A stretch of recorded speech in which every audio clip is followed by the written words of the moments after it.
Candy, last chance! Open the door! I'm kicking it in!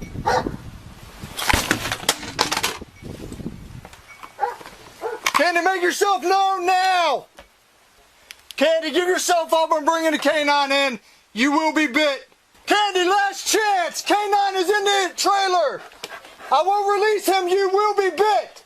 Have you ever wondered what really happens when police use canines during an arrest? In a case that's left many questioning the limits of law enforcement tactics, a woman, hiding in her own home, was violently attacked by a police dog during an arrest for a probation violation. Rare footage captured from a body cam reveals the chaotic moment when a canine, meant to search for a suspect, became an instrument of extreme force. This shocking encounter has now spurred a federal civil rights lawsuit, questioning the very boundaries of constitutional protections against unnecessary use of force.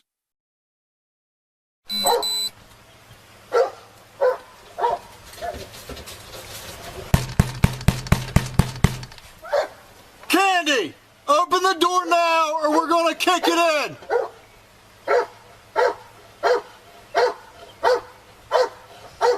She's gonna make me get a search warrant, fucking charge of obstructing too.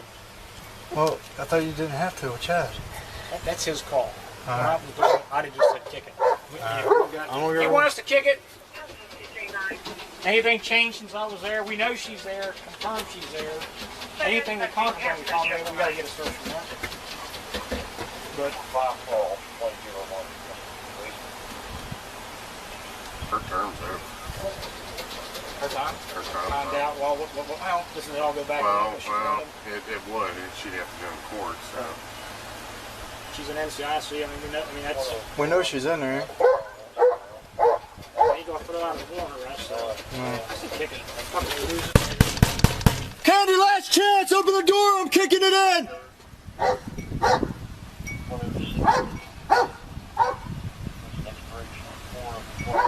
That kind of falls under fresh pursuit, I would say. Yeah.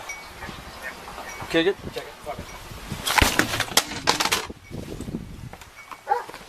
Candy, make yourself known now!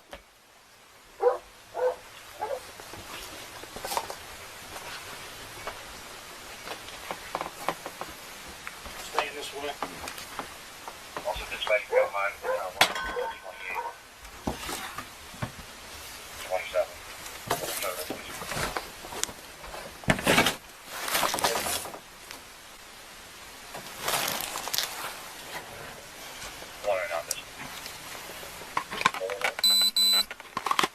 Okay, I spoke with the police worker out there. She's on board order. She's not going to drive. I'm going to give her a voluntary transport to the bottom of Cherry Hill. Candy, show me your hands. I'm Now. not Candy. Where's Candy at? I don't know. I have my ID. I'm not. Where's Candy at? I have no idea. I came in here. Don't She tell me told she's the not in. cops were here. I came into the bathroom. I was using the bathroom. She Give me told your they ID. were here. I would just have her sit on the couch. I say use your buddy, my opinion. Huh? Use stacks. Yeah, we can. There's so much stuff. I checked on her a couple times. Come on out here. Candy, give yourself up. I'm bringing the canine in. You will be bit.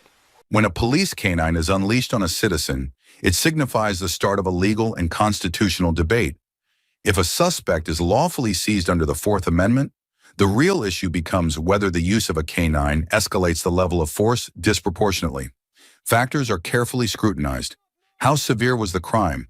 Was the suspect actively resisting or merely trying to stay hidden?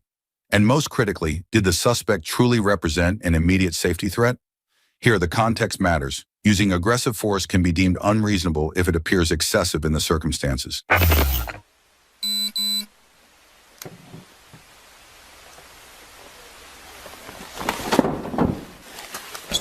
What's that? Many piles of stuff here. Yeah. Something to keep an eye on that back corner there. Candy! Last chance. I'm bringing canine in. You will be bit.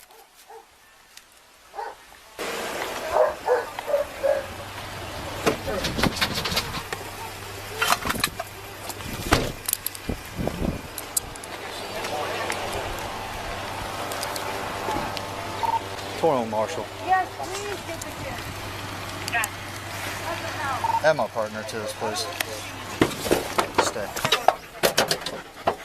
Okay, he's bringing the canine in the front, so if you look up right there.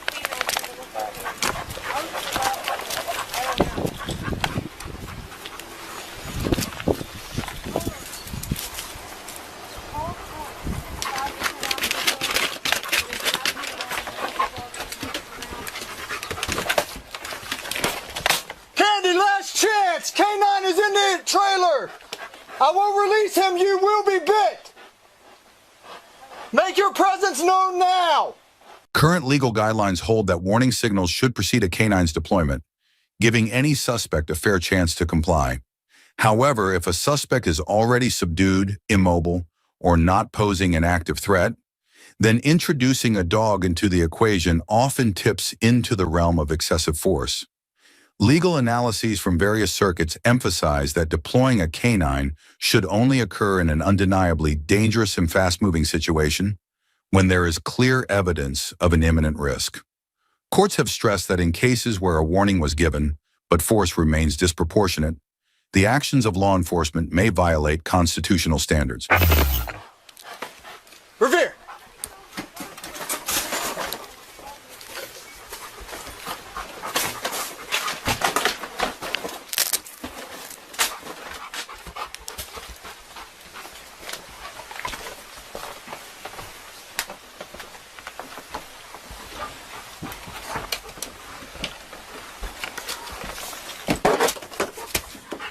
Revere. Okay. Up. Up. Revere.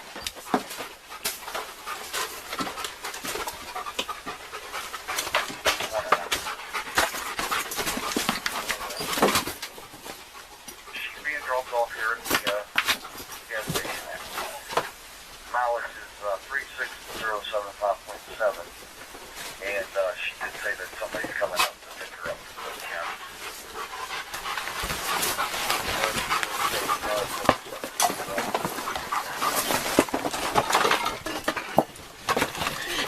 Okay, ouch, fuck. Oh, no, please, don't, no, ouch. Here, Revere. Sex, here. Candy, make yourself out of there. I'll pull him off you. Make yourself out of there. Please, dog, please, ouch, it's fucking hurt me. Make yourself out of there. Hey, what the dog doing? That's me. Sex, here. Ow, ow. Sex, oh. Ow, ow, please, dog. Oh, sex, oh. Ow, fuck. I can't. What's the dog for me like that? Please get the dog off. I'm getting him. Just lay still. The more you move, the more he's going to bite you. I don't know if I can do it. Oh my God, ouch, please get this Sex, dog. oh. God, he's ripping my fucking arm open. Please, dog, leave go of me, please. I can't do it. Let the dog going after me, please. Please, please, please. Stop fighting. Stop fighting. Oh Sex. God, I can't fucking move. Ow, fuck. I'm getting him. Oh, he's got a fucking hell of a death grip on my fucking arm, but please. Oh, I can't get out, puppy. Puppy, I can't get out. Please, let go of my arm. Oh, oh, fuck. Sex, oh. Oh, Jump with that. oh my God, I can get fucked. I'm trying. No, I'm trying. I'm coming. Oh, my fucking God. Oh, please don't let that dog get me. Oh my God, he just so fucking. Oh, please, please, please, please. Oh my God, please. Sex. Oh, Candy, stay still or else he's going to try to get you again. oh, it fucking hurts. Oh my God, it hurts. Don't move. Oh, fuck.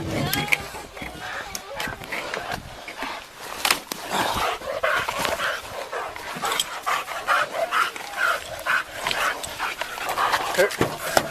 Good boys. Oh, good boys.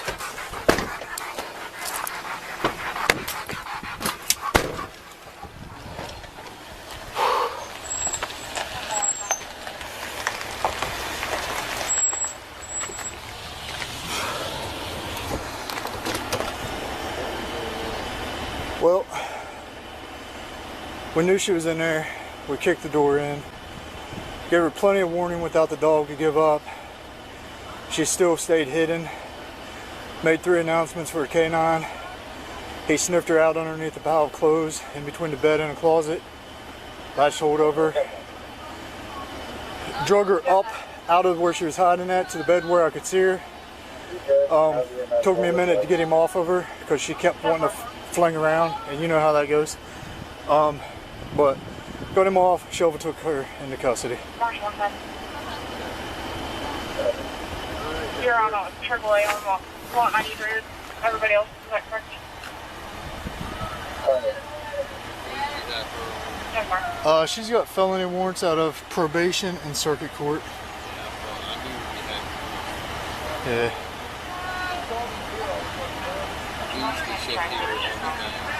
I'm gonna kill my body cam. Over time, judicial opinions have consistently underlined the importance of proportionality in force.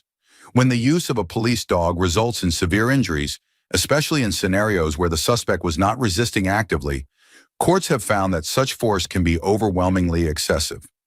Legal challenges have arisen precisely from these kinds of incidents, where even with warnings, the decision to use canines in a controlled environment, like inside a home or against a non-threatening individual, raises serious constitutional concerns.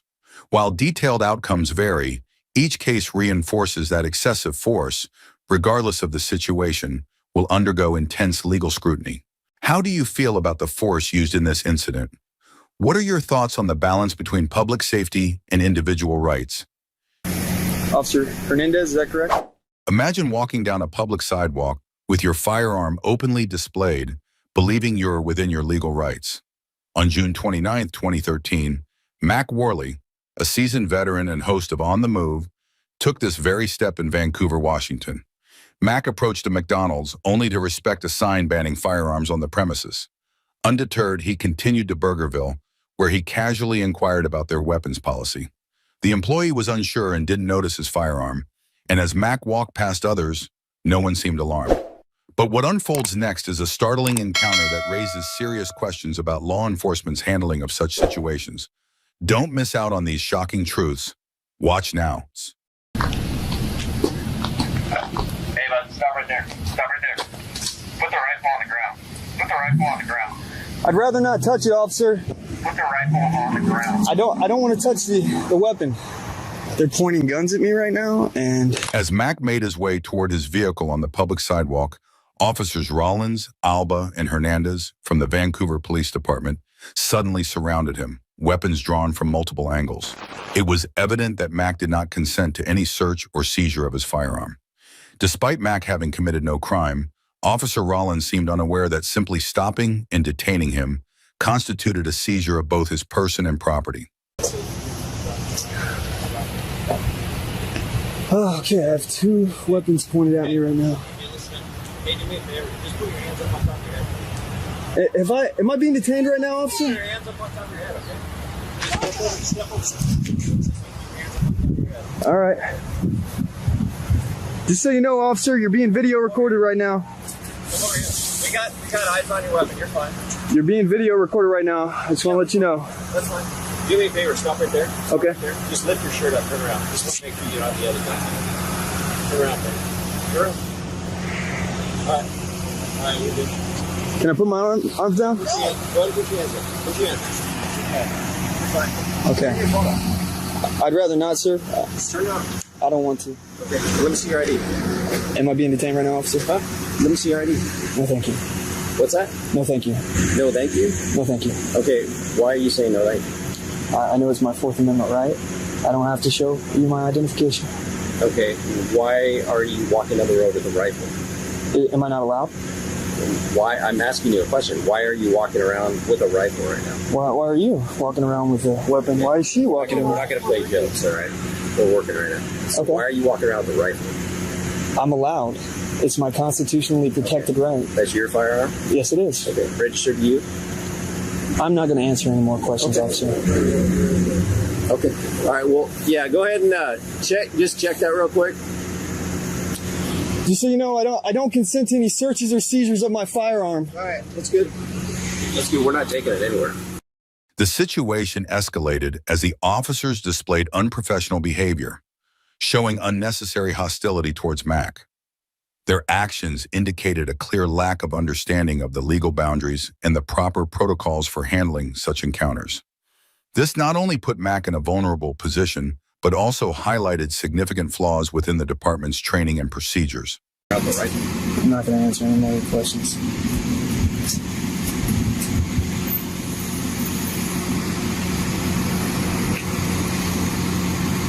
What's your badge number, officer? I don't have a badge number. If you can find one on there, let me know. What's your name? My name is Officer Rollins. Officer Rollins. Can you spell that for me, please, sir? Yeah, I will in a minute. What's your name, ma'am? Right here. Officer Young? What's your name, ma'am? Officer Hernandez, is that correct? Officer Monica Hernandez was seen handling a Mossberg 500 series shotgun during the confrontation. This type of weapon requires manual operation to eject spent cartridges and chamber new rounds. Hernandez's grip on the shotgun's magazine and barrel suggested she might be either untrained or physically struggling to manage the firearm. Such mishandling not only jeopardizes her safety, but also the safety of those around her, as improper handling can lead to accidental discharges and potential injuries. Wow, that was rude. All right, stay here. I'll be right. You watch him for a second. Stay right there. Am I being detained right now? At the moment, yeah. What crime have I committed? No crimes have been committed at this point that we know of. Are you- Your gun stolen? I don't know. Are you aware that I have to be committing a crime, or you have to have reasonable suspicion that I committed a crime? That'd be great. It'd be great if you just let me go. I didn't realize that I was in Nazi Germany. Okay. All right. So any reason why you're walking around with an AR? I'm not answering any more of your guys' questions. You haven't done anything to anger me or anything, but Oh, I understand yeah. that. I understand that there's a Second Amendment, there's a Constitution, and you're perfect. Amid the tension, Officer Cam attempted to speak but was cut off abruptly, displaying evident contempt. Mac's camera died momentarily, but he managed to reactivate it just in time to capture Officer Alba, unloading rounds from his magazine, dropping them one by one onto the ground. This unsettling display raised serious concerns about the officer's intentions and the potential for excessive force. Put your hand in your pocket for me, please. Thank you. Appreciate it. I'm going to call you Mr. Smith. Mr. Smith, as long as you understand that based on your behavior and your actions, you have caused alarm and disorder in the community, okay? We have checked. You have refused to identify yourself. That is fine. However, based on your future behavior from this point on, you may receive different contact, okay? Meaning that you may be detained and identified because, So here's have a nice day. You may pick up your firearm, which you've strewn my bullet all over your the hat, ground. and you may leave, sir. I really appreciate your service to this community, officer. You're very welcome, sir. And I appreciate you guys defending the oath you took to uphold the Constitution. Thank you very much. Thank Have you. yourself a great day. After taking his time to reload his firearm, Mac tried to identify Officer Rollins and proceeded to walk towards his car, signaling his intent to leave the scene. Despite his clear actions to de-escalate the situation, the officers continued to pursue and detain him without proper justification. Oh, by the way, he did not give me his spelling of his name.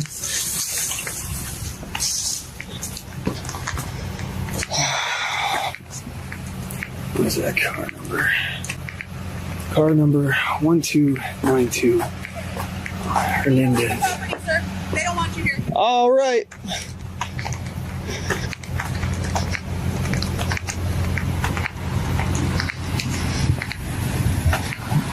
Can't read that car number. I'm way too fast.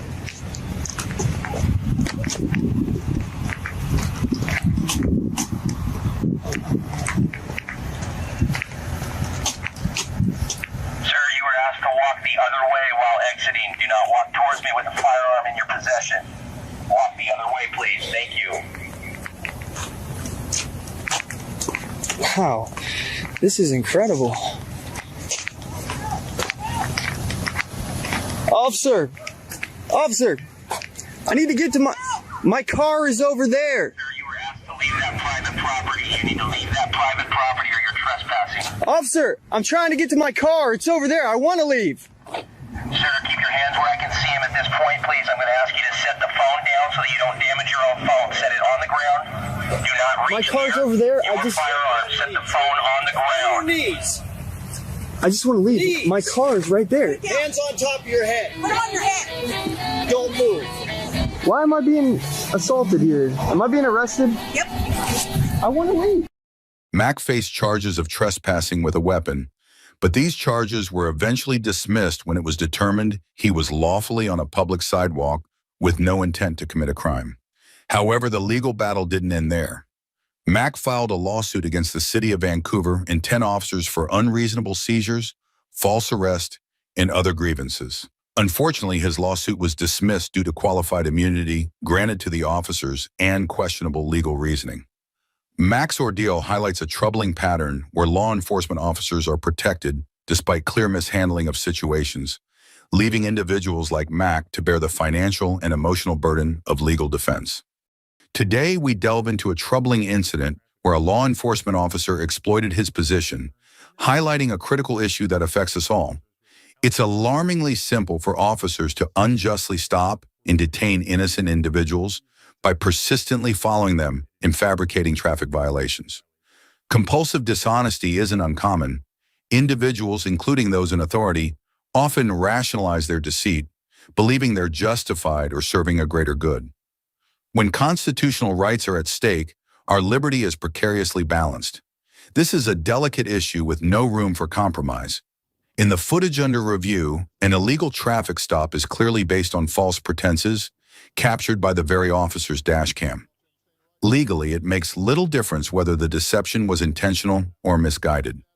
This scenario is a common encounter between civilians and police, providing ample opportunity for racial profiling, discrimination, or harassment without repercussions. The bar for a lawful stop is distressingly low, and when officers are found acting unlawfully, accountability becomes essential. So, can you be honest with me? Why am I being stopped? Is it failure to signal? That's straight, pure, straight honest answer. You failed to signal, so we stopped you. However, the dash cam footage from the police cruiser shows that to be false. Mario did signal. On June 15th, 2022, Mario Rosales and his passenger Gracie were driving in Alexandria, Louisiana, after a day's work in the HVAC industry. Around 5 p.m., Mario signaled a legitimate left turn in his red Mustang. Behind him, officers Jim Lewis and Samuel Terrell of the Alexandria Police Department initiated a traffic stop. Mario had no outstanding warrants, his vehicle was in good condition, and there was no apparent reason for the stop. Despite this, the officers proceeded without legitimate cause, demonstrating how easily constitutional protections can be disregarded. And we're just talking to people after we stop them. Okay? During the stop, Mario remained cooperative, providing all requested identification and maintaining a polite demeanor. Despite there being no indication that Mario was armed or suspected of any wrongdoing, the officers frisked him and attempted to search his vehicle. Mario wisely refused consent, stating, "No, I don't want anybody searching my vehicle." This refusal is a critical exercise of his rights, yet the officers persisted. Hey, can I have your permission to retrieve that firearm out of your gun, out of your vehicle? No, I don't want anybody searching my vehicle. Okay, cool. Following Mario's refusal, Officer Lewis issued Miranda warnings and began an extensive interrogation about constitutional law, posing irrelevant and demeaning questions. This approach lacked any specific justification related to Mario, turning a routine traffic stop into an invasive and unjustified investigation. Hey, listen, I don't know if my partner's done this or not, but I'm going to do it, okay? You do have the right to remain silent. Anything you say can and will be used against you in a court of law to understand your rights. Traffic stop's a legal detainment. The reason I did that is I got a couple questions that may or may not pertain to your guilt or innocence, right? So I always advise before I ask those types of questions. It goes to the Fifth Amendment, right? So anytime you're not comfortable with one of my questions, you can say pass. Are you familiar with the Fifth Amendment? You ever been arrested for anything? Never? Never. Okay. Have a clean record. I got you. Any marijuana in the vehicle? No. Meth? No. Heroin? No. Fentanyl? No. Prescription pills not prescribed to you? No. Okay. Cocaine? Crack cocaine? No, I don't do drugs. I don't have any kind of illegal substances or drugs. At one point, Mario suggested that his passenger record the interaction for safety.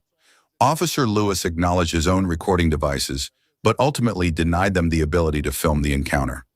This denial of the right to document police actions undermines transparency and accountability. I mean, I'd feel a lot safer if she had her phone, she was able to record while you check me. Officer Lewis's interrogation of Mario was clearly a fishing expedition, seeking any possible reason to escalate the situation without a legitimate basis. This tactic not only prolongs the stop unnecessarily, but also infringes upon Mario's constitutional rights. Mind emptying out your pockets for me on the hood of my car? Okay. Yeah. That's a question.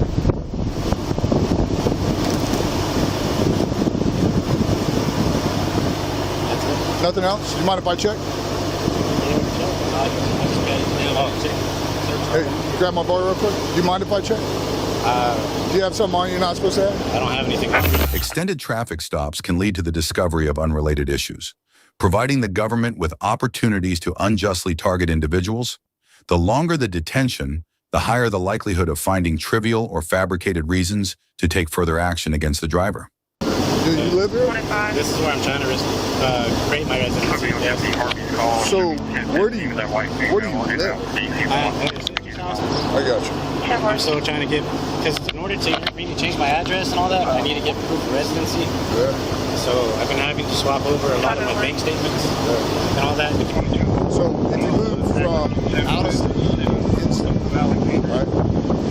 You have 30 days. Inside the police cruiser, Officers Lewis and Terrell discussed strategies to further complicate Mario and Gracie's situation. It was only when they received confirmation from dispatch that Mario and Gracie were law-abiding citizens with no warrants that the officers realized there was no substantial case against them. Did you call them up yet? Huh? Say what? Did you call that up yet? I would say that there's more to this than meets the eye. I would check that, and I would check this. Fail to signal, fail to update his driver's license. Oh, here comes 32. Oh, what are the chances of that? Thank you. Check it out. Despite the initial baseless stop, the officers charged Mario with 3 violations: failure to signal and 2 technical infractions related to residency and vehicle registration. Fortunately, all charges were dismissed after it was determined that the traffic stop itself was illegal. The dismissal was based on the principle that evidence obtained from an unlawful stop is inadmissible, a concept known as the fruit of the poisonous tree. For a traffic stop to be lawful, officers must have reasonable suspicion based on specific and articulable facts. In Mario's case, the officers lacked any credible reason to suspect him of a violation or crime. Their actions constituted a clear violation of the Fourth Amendment, which protects against unreasonable searches and seizures. Additionally, by denying Mario and Gracie the ability to record the interaction, the officers infringed upon their First Amendment rights. The Institute for Justice has filed a Section 1983 lawsuit in Louisiana seeking accountability for the officers' misconduct. This case underscores the importance of vigilance and legal recourse in protecting constitutional rights against abuse of power by law enforcement.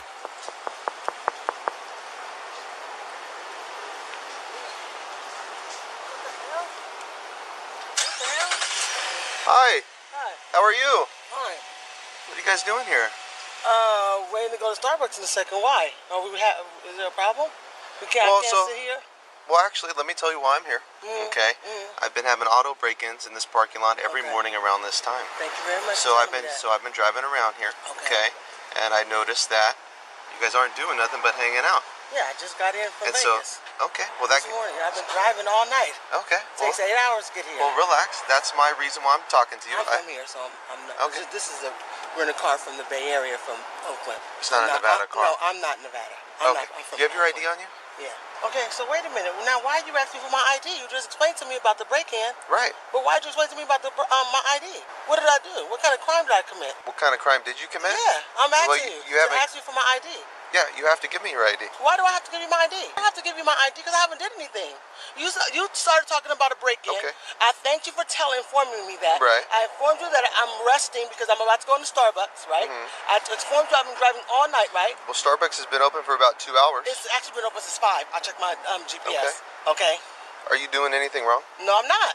So then what's the big deal? I don't have to give you my ID. I'm not doing anything wrong. Yeah, you do. No, I don't. I know the law. I don't have to give you my ID. I'm not doing anything wrong. Deputy Holland demanded that Miss Lagervale show her ID, to which she resisted, arguing she hadn't committed any wrongdoing.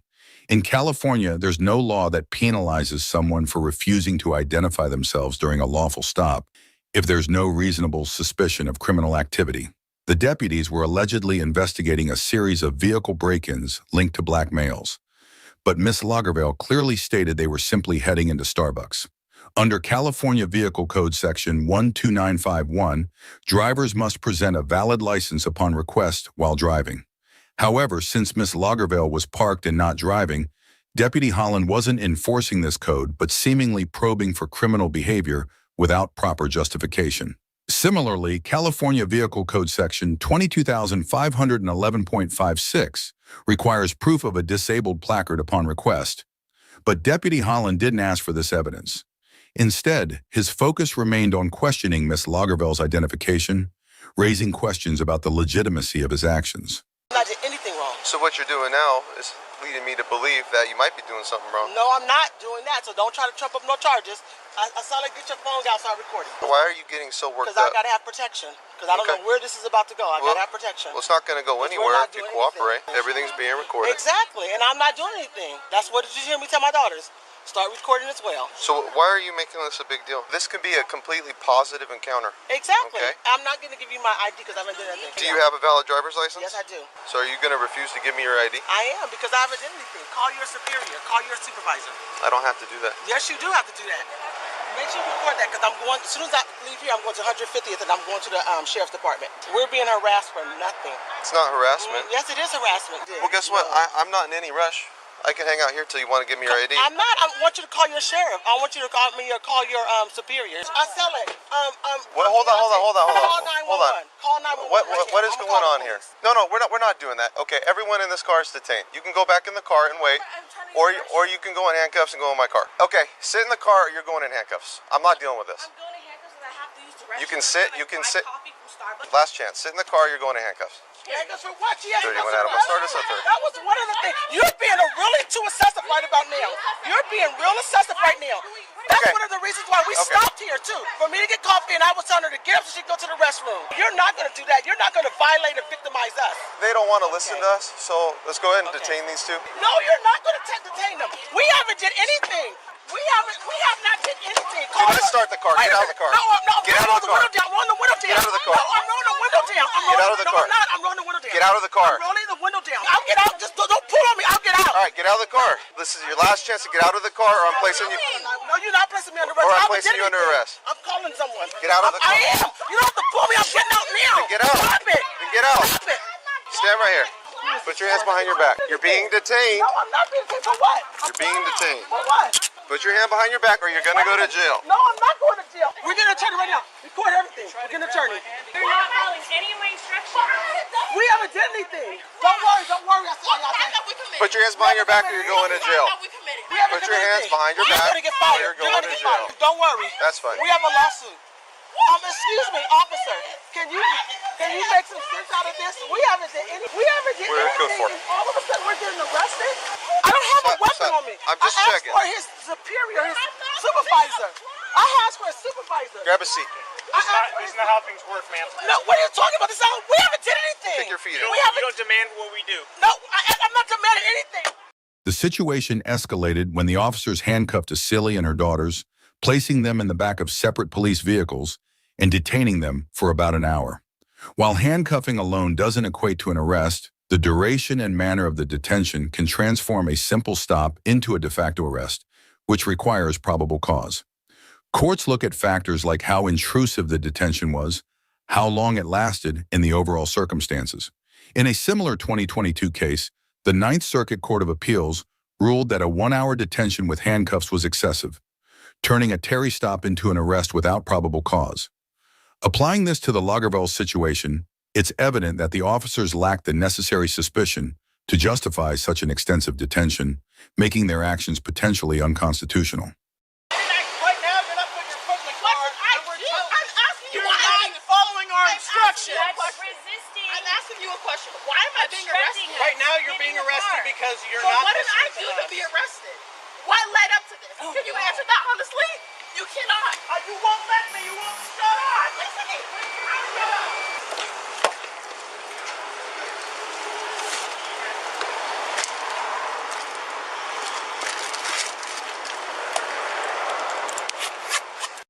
Deputy Holland proceeded to search the rental vehicle without a warrant, rummaging through bags and purses to collect identification cards. Generally, the Fourth Amendment prohibits warrantless vehicle searches unless specific exceptions apply, such as consent, exigent circumstances, or probable cause. None of these exceptions justified the search in this case. Previously, a 2002 California Supreme Court case allowed limited searches for identification during traffic stops. But this was overturned in 2019. Without a valid reason related to a traffic violation, the officers had no grounds to search the vehicle. Consequently, the search was unconstitutional, further undermining the legality of the deputy's actions. Where is your captain? Where is your captain? Okay. Sir, you're hurting me. I need to identify who you are and your relation to this car and to the people. So, Where's your driver's license at? It's in my wallet. Okay, which one's that? It's my black wallet. The black wallet? Is that in the purse that was right by your feet? Yes, it is. Okay. Well, I'm going admin while I talk to my partners. Figure out what is going on. During the incident, Deputy Holland muted his body camera without proper authorization, violating the Alameda County Sheriff's Office policy that requires verbal announcements and supervisor approval for such actions. This misuse of the body camera deprived the public and legal entities of crucial evidence. The Lagervalds were detained for about an hour without charges, suffering physical injuries in the process. They filed a lawsuit alleging assault, battery, false arrest, and constitutional violations. In 2023, a federal jury awarded them $8.25 million in damages, holding Deputy Holland and Deputy Pope, along with the Alameda County Sheriff's Office, liable for their actions. Despite the clear judicial outcome, the Alameda County Sheriff's Office has not taken disciplinary action against the involved deputies, who have since been promoted.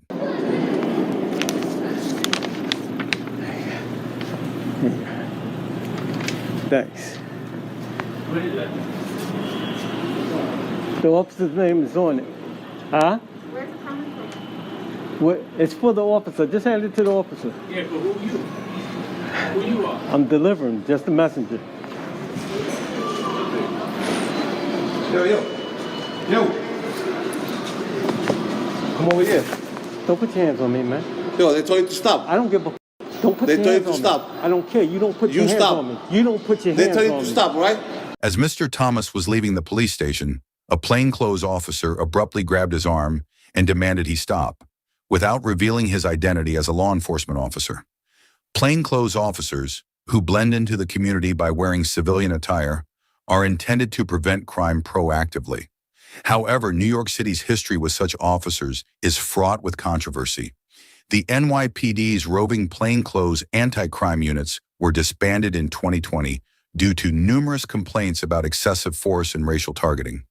Despite their disbandment, the NYPD still employs plainclothes officers, and efforts to reinstate specialized units have resurfaced in response to rising gun violence.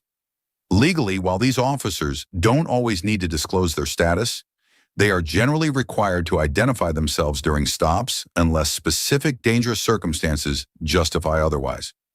In Mr. Thomas's case, the lack of identification likely contributed to the escalation of the situation. Authority you got. Come in. Sir, come in. There you go.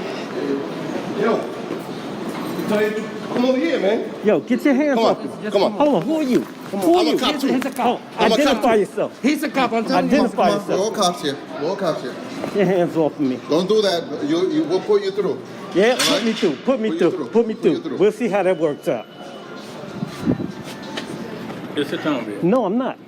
I'm not sitting down. I'm not sitting down. That's right. Put me in cuffs. Go ahead. Put me in cuffs. What's going on? You're Put me in delivering. cuffs. You the sergeant? Yeah. You have a Put your hands down. Don't point at him. you have an obligation to intervene. You have an affirmative obligation. You got a crime? You got a crime? I didn't know what you handed me. You have an obligation. I didn't know what you handed me. Do you have a crime? So you don't know if you have a crime. So you don't know. That's not a reason to detain somebody. Now, why am I being detained? We don't know. I want suspicion of the crime. That's not how it works. You get a suspicion of a crime. Give me the suspicion of the crime. During the detention, the sergeant informed Mr. Thomas that his detainment was due to uncertainty about the contents of the package he delivered. Mr. Thomas contested this by stating that without a clear accusation, the detention was unwarranted. Legally, police officers only need a reasonable suspicion, not a specific crime, to initiate a brief investigatory stop. The Supreme Court has established that behaviors such as nervousness or evasiveness can justify such suspicions. Although delivering documents to a police station is not illegal, Mr. Thomas's reluctance to explain the package's contents raised red flags for the officers. While the envelope appeared harmless and contained only papers, the officers might have feared a potential threat, such as a chemical weapon. Balancing these factors, it's a complex scenario to predict how a court would rule, as different jurisdictions might interpret the circumstances uniquely. You gotta check your pockets. You don't have to search my pocket. Yes, you're not That's custody. Fourth Amendment violation. I'm in your custody. I'm lawfully in your custody. And you have an obligation to intervene. You're personally liable. Who you are. I don't give a what you're asking. What obligation am I under to answer your question? All right, so we don't know what's in here. We're asking you what it is. You are the one bringing this here. That's right. Exactly. So that's right. Why are you bringing here? We asked the questions here because you came into our I'm place. under no lawful obligation to answer your question. Why? Because you I am? What law? Cite the law that I'm obligated to answer your question. Cite it. Set the and cite it. I'll tell you, it's simple. You brought this here, we need to know what it is. Okay, fine. What crime have I committed? What crime have I committed? To find out, I'll tell you that. While Mr. Thomas is in handcuffs, the officers search his pocket. While detained, the officers proceeded to search Mr. Thomas's pockets and found a knife. Even if the initial detention was justified, the subsequent actions likely violated his Fourth Amendment rights. The Supreme Court has clarified that without probable cause, police cannot conduct a full search or impose conditions that amount to an arrest. The use of handcuffs in the extent of the search suggests that Mr. Thomas was subjected to a de facto arrest, which is unconstitutional without proper justification. According to NYPD procedures, officers are limited in how they can search individuals and are generally prohibited from moving suspects without consent unless there is an immediate safety concern. In this instance, the officer's actions went beyond what is permissible during a Terry stop, undermining Mr. Thomas's constitutional protections. That's not how it works. You don't detain somebody and then go on a fishing expedition. You can't just drop a package here and walk out. You don't want to answer anything. We got to know what I tell you what, you better have a crime. You better have a crime. What is on the line. You better have a crime. Who you are, you refuse. I'm under no obligation to answer your question. What lawful obligation am I under? What lawful obligation am I under to answer your question? I concede that. No, what lawful obligation am I under to answer your question? You want me to accept a packet? Who are you? What lawful obligation am I under to answer your question? Safety. I don't know what's this. What is this? What is this? Sir, what is this? What is this? Open it. I'm not going to open it. I don't know what is it. Where's your ID that you're a delivery person? What obligation am I under to You're supposed to have your ID. If you're a delivery person, you're supposed to expose your ID. Lawful search and seizure, you're party to it. If you... Your ass is out. It's all right. Who's this? As long as you say it's all right. So do you have any cash on you? Where's your ID as a delivery person? Where's your ID? You have a delivery ID that you work for a company that you deliver package? I want to see that ID. And I want to call your company and see who you are. I do not consent to searches and seizures. This is against my will. After the search, Mr. Thomas was held in a cell for over 5 hours and charged with criminal possession of a weapon, a charge that was later dropped. On December 7, 2020, he filed a formal complaint with the Civilian Complaint Review Board, followed by a pro-SC civil rights lawsuit in October 2021. This case underscores the delicate balance between law enforcement duties and citizens' rights. While Mr. Thomas may have misunderstood the concept of reasonable suspicion, his decision to assert his rights by remaining silent and refusing an unconstitutional search was pivotal. Additionally, his proactive steps to seek accountability highlight the importance of legal recourse in addressing potential abuses of power. However, it's crucial to recognize that uniformly invoking the right to remain silent may not always be the most effective strategy in every situation.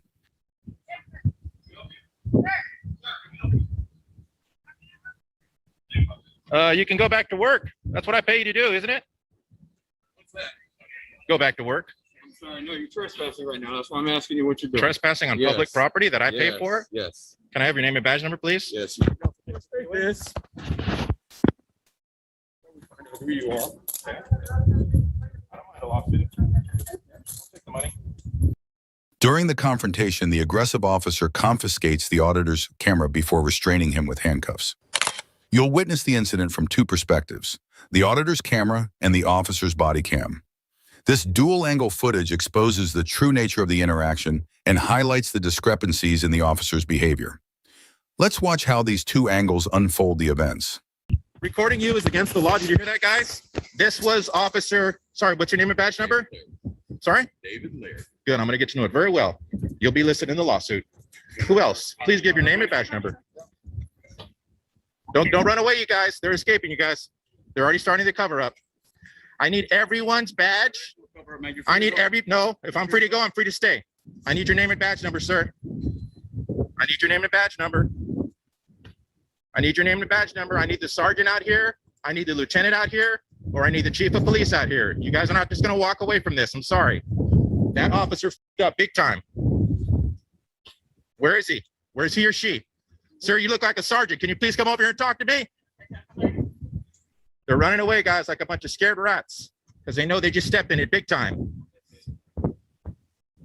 Now they're just completely ignoring me. You guys are going to pay a lot for this. The city of South Padre Island is going to have to pay for this.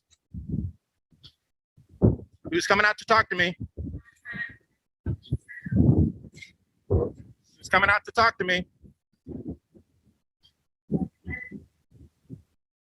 They're all trying to ignore me, you guys. They're all trying to ignore me. They know they just stepped in it big time. Who's coming out to talk to me, sir? Who's coming out to talk to me? I don't know, man. I just got here. Okay, well, you just got here. Now you're in it too. Name and badge number. You should have stopped that officer. I warned him. I warned him that he was. Yeah. That's your badge number? Oh, no. Who's coming out to talk to me?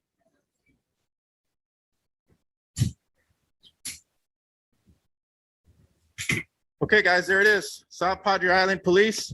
They've all scattered like a bunch of scared rats because they know that they stepped in it big time. I was grabbed. I was roughed up. Okay. And I had handcuffs thrown on me. And now they've all scattered. I'm going to go live. Notice how a higher-ranking officer intervenes and immediately changes the tone of the situation. The previously hostile officer shifts to a more cooperative stance once he realizes the severity of his actions. This sudden change underscores the importance of knowing your rights. When individuals are aware of their legal protections, they can effectively manage such confrontations. Let's continue watching to see how the situation resolves. I'm sorry. No, you're trespassing right now. That's why I'm asking you what you're doing. Trespassing on public property that I paid for? Yes. Can I have your name badge number, please? Yes, you can. Find out who you are. Okay. So what is it you're doing back here? Hey guys. Your phone is perfectly fine. Hey and guys, it's on still. See that? go ahead and call. Step over here. We're talking to you. So step over here and tell us what you're doing back here. This is private property, and that's why we're asking you. How can a police department be private property? You have an ID with you. How can a police department? You have an ID with you, sir. Ma'am, did you turn my phone off? You got a. That's a violation of my First Amendment. What's your full name and date of birth? What's your full name and date of birth? Can I please talk to a supervisor? What's your full name and date of birth? You guys are working on getting a lawsuit. So listen, you're fixing to be arrested for failure to ID if you don't identify yourself. That's a secondary charge. What's the primary You understand? charge? What's the primary Do you charge? understand? What's the primary charge, sir? What is your name and date of birth? Sir, what's the primary charge? You are being detained right I'm not now. gonna answer anything. If I'm detained, then I don't have to talk to you. I like my lawyer, please. Thank you. And if I'm not detained, I'm free. What is your name and date of birth then? Like my attorney. Shut him down. Make sure he doesn't have any weapons on. His back here walking by the units recording. Yeah. So he's just detained right now. I'll cut him loose. I don't mind, but. Huh? Yeah, he's one of those. Really? Yeah, no, that's fine with me. So wait.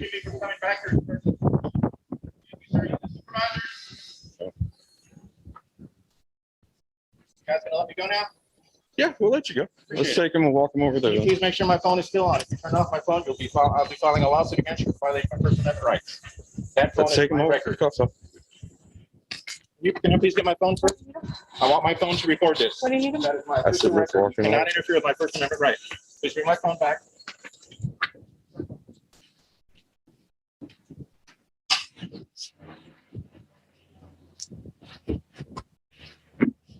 I don't know who that was.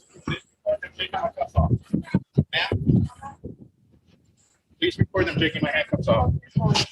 They're gonna take off. You gonna calm the down next time?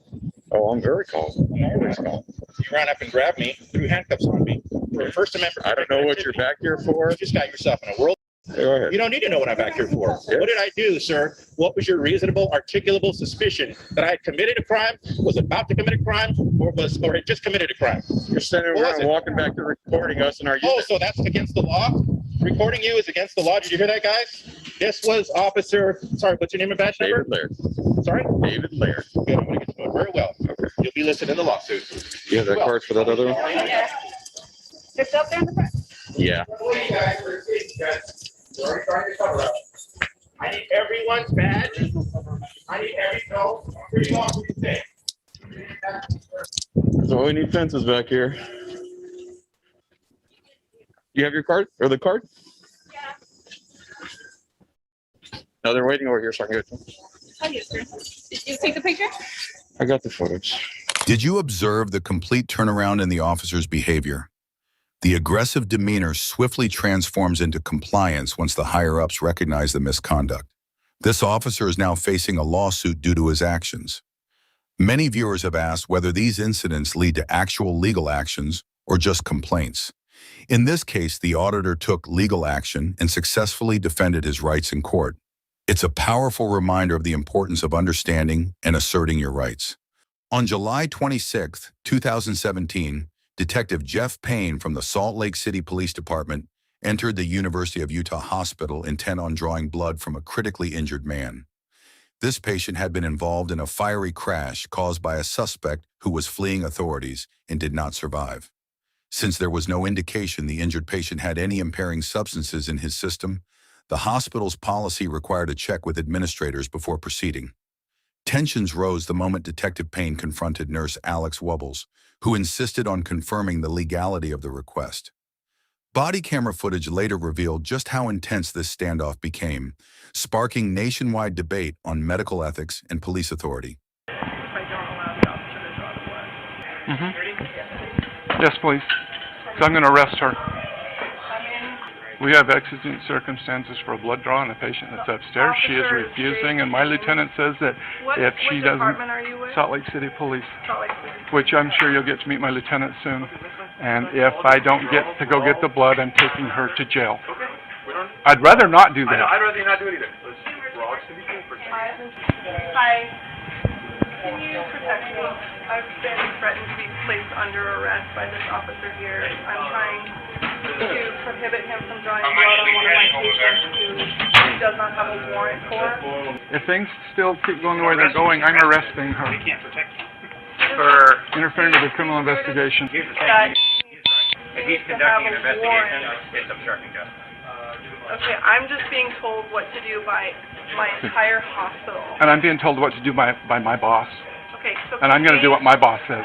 there's no reason that this has gotten as elevated as it has. If he wants to arrest you, I'm not going to stop him. He said if this guy's going to arrest me, he's not going to stop him. Yeah, let's let it go. That's fine. I'd love to get that right here. Yeah. Let's not, we're not doing one thing or another until House Soup gets here, yeah? Yeah, and I've got more of my guys coming up, so. This officer's trying to arrest me. He's agreeing with this officer. He needs to have a warrant signed by a judge that says he can draw blood. And he doesn't have And there's that. also the laws that talk about exigent circumstances and implied consent law, which does apply. Okay, I can have you talk to our friend at the office. Okay, well, But until he says yes, we can't. okay, she's going to jail. Why? Interfering with the criminal investigation. Per my watch commander, and I'm not going to argue with him. As the situation escalated, Detective Payne warned that if Nurse Wubbles did not allow the blood draw, she could be arrested for interfering with a criminal investigation. He did not specify which statutory provision he believed applied, but Utah's legal framework around interference highlights an important distinction. For instance, Section 76-8-305 of the Utah Code deals with obstructing an officer who is lawfully arresting or detaining someone. Yet at that moment, there was no legitimate arrest or detention underway for the unconscious patient, only an effort to perform a medical procedure without a clear warrant or probable cause. In a related section, 76-8-301 addresses interference with a public servant, which requires an unlawful act intended to impede an official function. Even if one assumes that Detective Payne had a valid reason to obtain the sample, refusing a draw that hospital policies explicitly prohibit, especially under the direction of hospital administration, would not typically rise to the level of an unlawful act. Moreover, it would be difficult to prove that Nurse Wubbles acted with the sole intention of blocking a legitimate investigation. She was, in fact, following her professional obligations and employer directives. All of this sets the stage for a deeper legal question. Could Detective Payne legally collect the blood sample under the circumstances? And if not, was the nurse's refusal truly interference or simply a necessary safeguard for her patient? Okay, this is coming from our leadership. Okay, as well. and it's coming from mine. But I either go away with blood in vials or body in tow. And that's my only choices. What's up, Payne? This young lady right here, right now, is not free to go about her business. Her watch command, if she does not allow me to go get a blood draw from a guy up in the burn unit, she's going to jail. And I'm just trying to do what I've been told to do by the hospital. Where's the disconnect? Yes, that's the cell What's the phone. problem? They don't want to abide by the implied consent law or exigent circumstances. They want it to be a search warrant. So where's the lieutenant? He's coming in. I've talked to him on the phone. She's talked to him on the phone.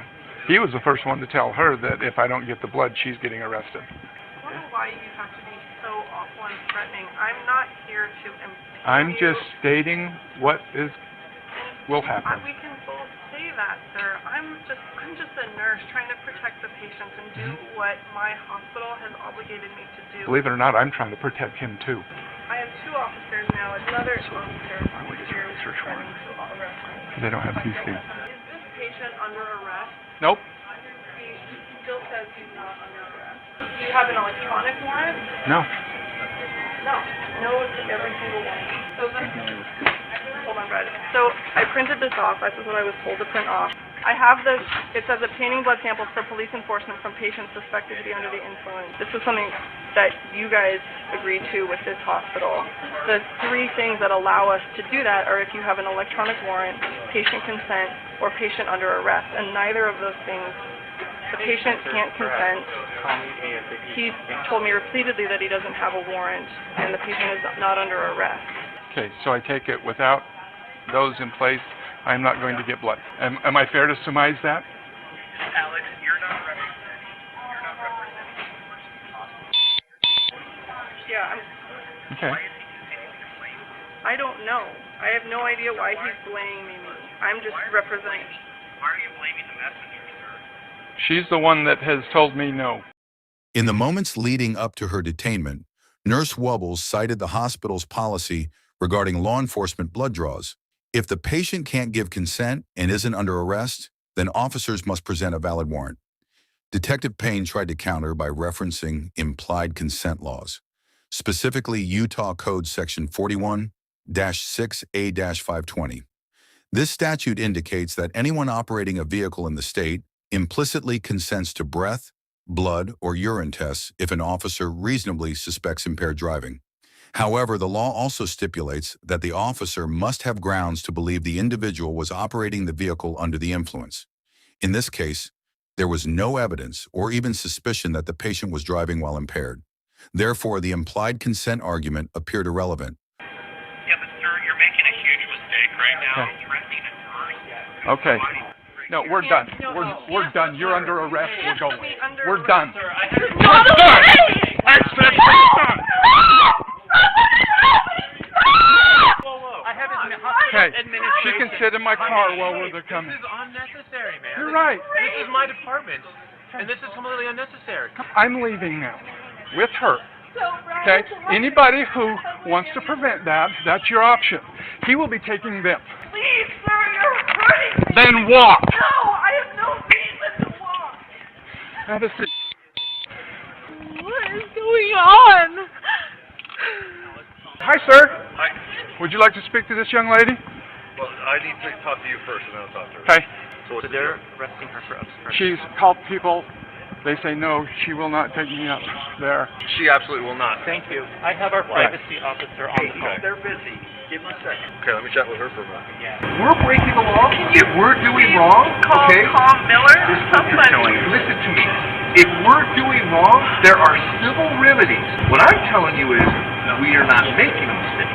Okay? I've done this for 22 plus years. I know what the law is when it comes to search and seizure. What you have done, because your bosses are telling you to, has been to prevent this officer who was called out to do a job to do his job. That's obstructing justice.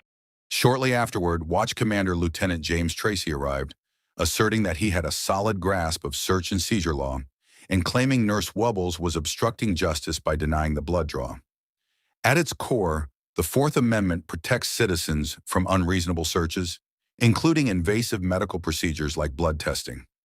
Warrantless draws are typically permissible only under specific exceptions, such as exigent circumstances, where an urgent, life-threatening situation demands immediate action. In the 2013 Supreme Court case, Missouri v. McNeely, it was established that the natural metabolism of alcohol does not by itself justify bypassing the warrant requirement in every impaired driving case. Then, in 2019, Mitchell v. Wisconsin held that an unconscious individual suspected of drunk driving might face a lawful blood draw without a warrant, provided officers have probable cause that the person committed a DUI offense.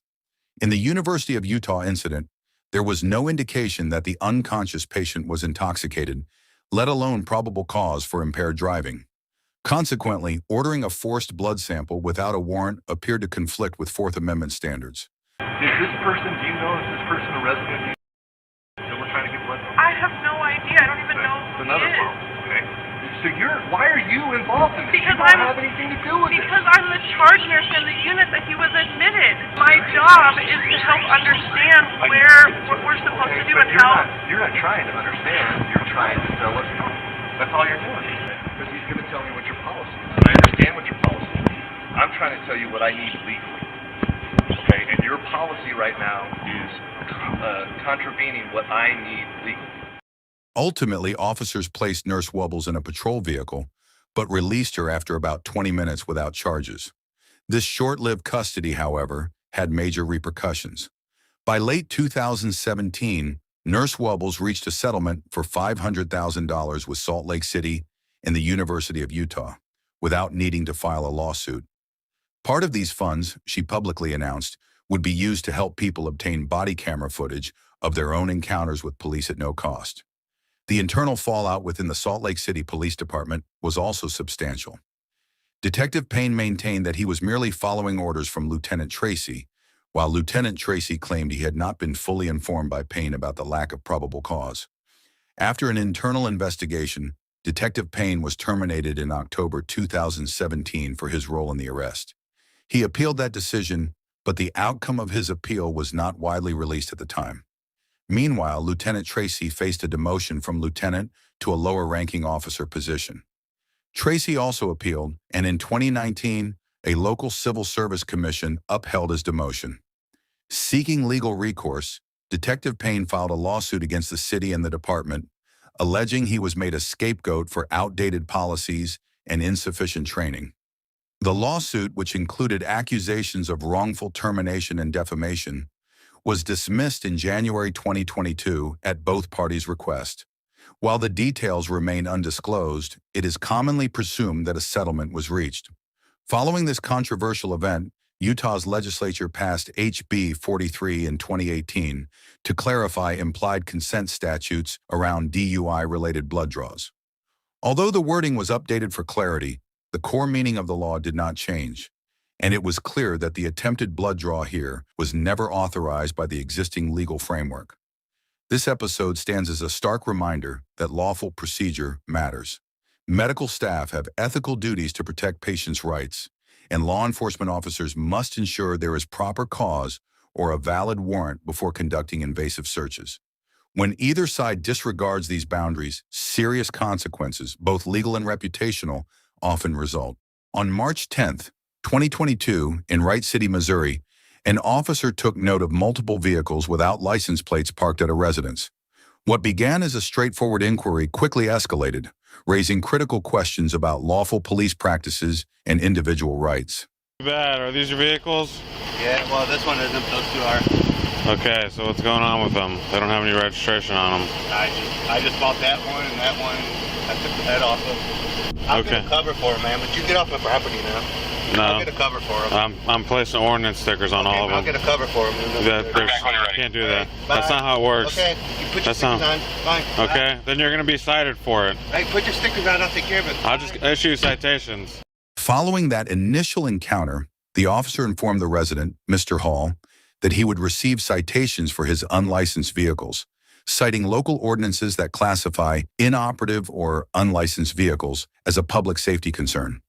Although standard procedure typically involves placing a warning sticker and allowing 7 days to correct the violation, the officer chose to issue immediate citations instead.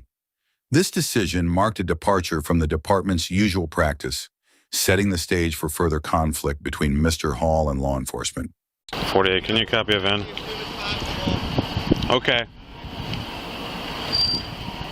I'll take my time. Pulling up here shortly. 10-4. Try and get a stop on that GMC Suburban. It just left. That's clear. He wasn't a fan of me being here. Is it his residence? I believe so. He wanted to flip me off and threaten me to get off the property. A key element in this situation revolved around Mr. Hall's gesture toward the officer, which the officer interpreted as threatening. From a legal standpoint, an individual's act of raising a middle finger is generally deemed a form of expressive conduct protected under the First Amendment, as long as it doesn't constitute a true threat. Courts have repeatedly affirmed that symbolic gestures, however rude or offensive, are often shielded by free speech provisions. Consequently, an arrest or detention cannot rest solely on a gesture that carries no actual menace. Good, can I help you? Got your driver's license? What do you need my driver's license for? What'd you pull me over for? What's that? What'd you pull me over for? For your threats that you made to one of our officers. That's not a threat. What threat? What threat did I make to an officer? I need your driver's license, proof of You need a reason to pull me over. I just gave you that. For what threat? I didn't make any threat to any officer. I haven't. No, I am not, because I did not break the law. So you're not going to give me your driver's license and proof of insurance, is that correct? For what? I just told you. For what threat? Okay, I'm not going to keep going through Threatening an officer is not a crime. I didn't threaten to do anything to him. It's a crime, yes. Flipping an officer off is not a crime. A threat to an officer is, I'm not going to... Flipping an officer off is not a crime. It's a constitutionally... It's a constitutionally protected activity. Right? Hop out or I'm going to break your window. It's a constitutionally protected activity to flip an officer off. That's fine. You can flip him off. You can't make threats to him. I didn't make... What threat? What threat? What threat? Okay, first, tell me what threat I made to him. What threat? What threat? I'm going to break your window. What threat did I make to him? What threat did I make to him? Driver's license, get out. I will. Here's my thing. Out of the car.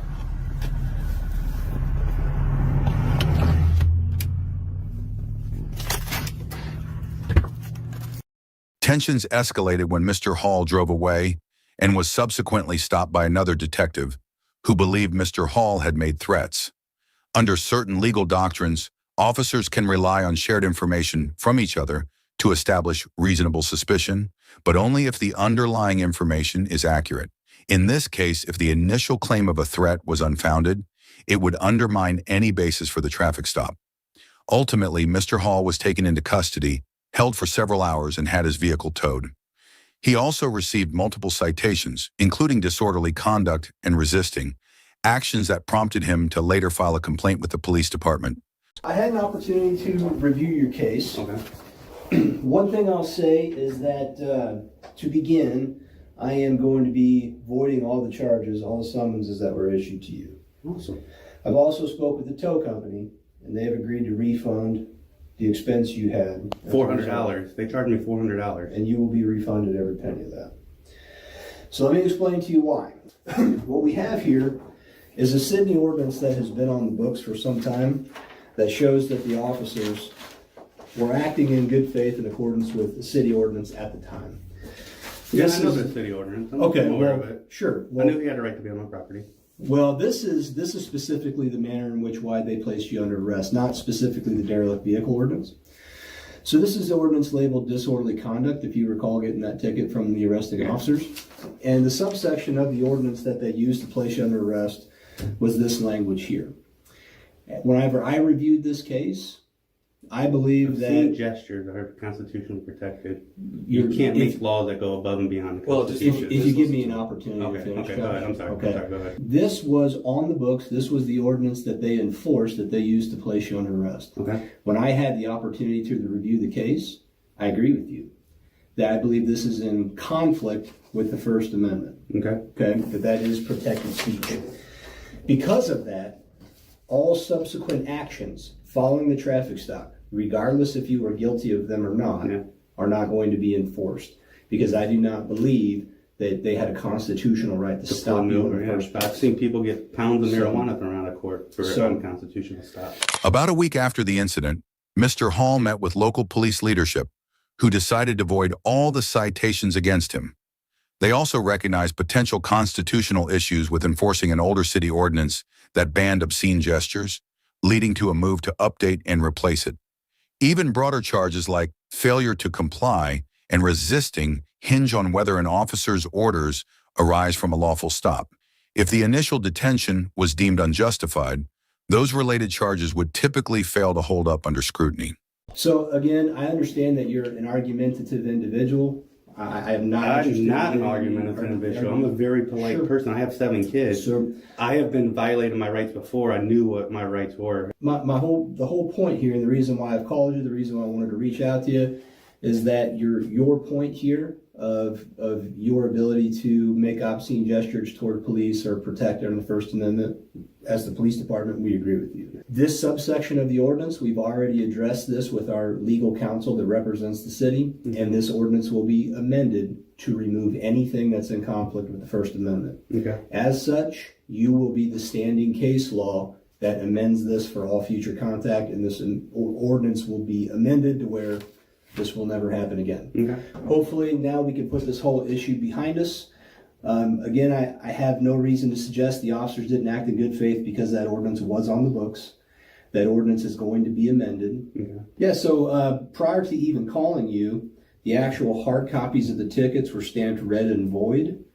Inside of the computer system, I voided all of those out. With respect to the derelict vehicles, I voided those too. The detective involved was ultimately dismissed from the department following an internal investigation, although it is unclear whether the officer who first confronted Mr. Hall faced any disciplinary measures. Mr. Hall pursued legal action in federal court, claiming multiple violations of his constitutional rights.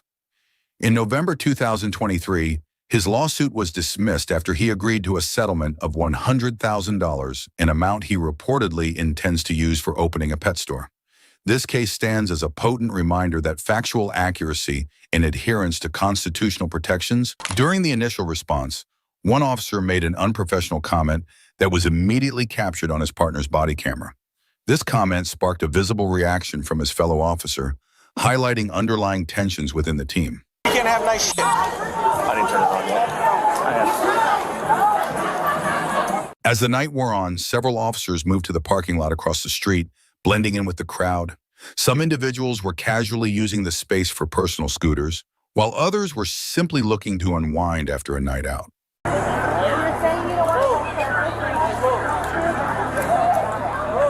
The parking lot became a social hub where patrons either hung out or tried to help their intoxicated friends get home safely.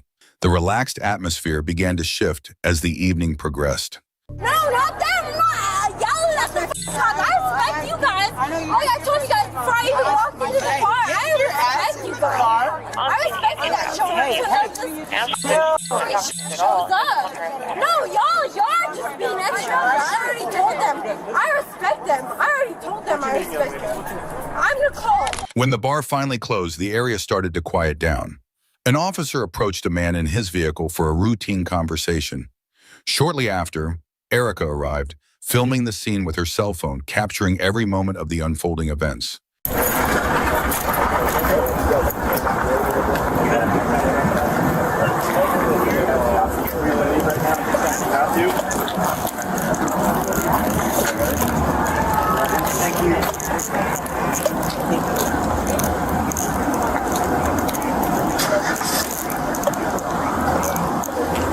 I'm gonna go this way. See the hookup slip.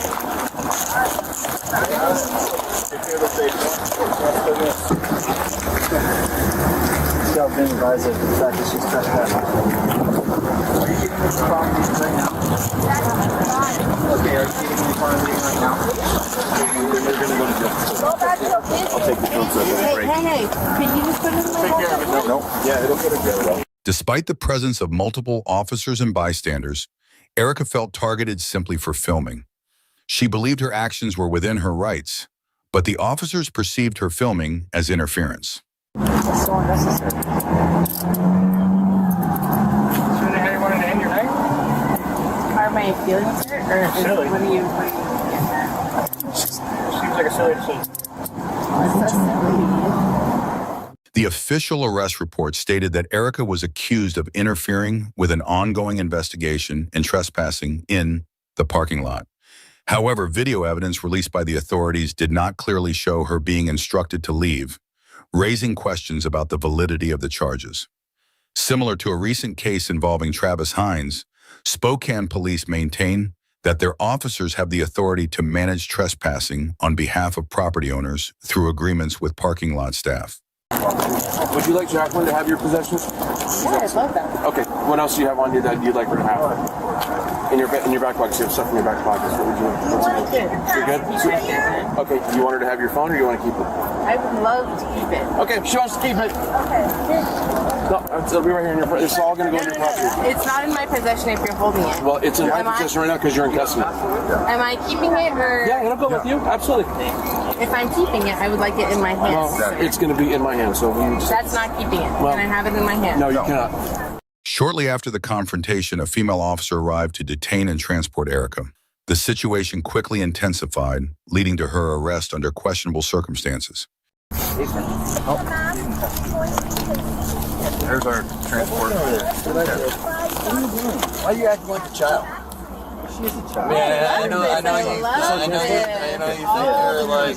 Here's our transport right over here. Hey, stop it. Stop. Get my mask ready.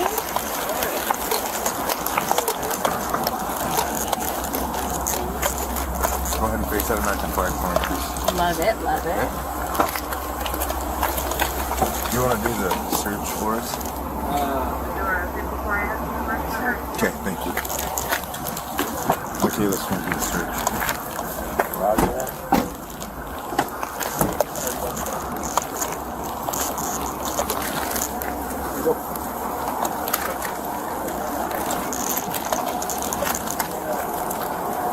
Anything on the other check? I'll do the other thing. It's fun. Okay, you're gonna feel the back of my hand. It's fun. Let's clean your breath under it. She knows I have her phone. Same thing on this side. Just clean your breath. I have to check her waistline up with the modest. Face fine. We went all night. All good. Face flat. I'm not asking again. Do you understand?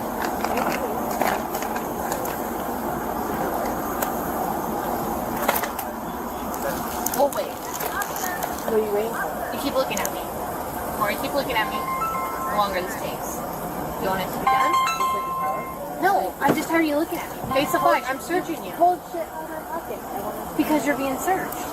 That's fair. I just like, it's not like, I'm not trying to like harm you. I just. Well, I don't know that. I don't know you. Wasn't clear. And right now you're in handcuffs and you're supposed to look at the flag. I hear you. So continue to look at the flag. I got you, man.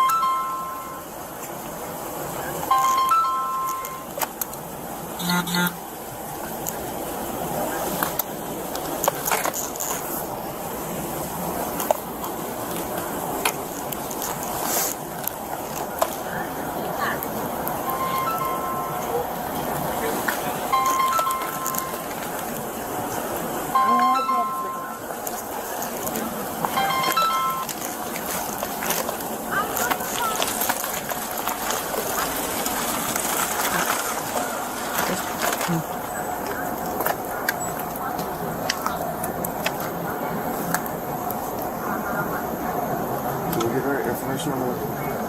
Okay, I heard an 84, so I... Good? Alright. You want to have it here or no? You hear Carl down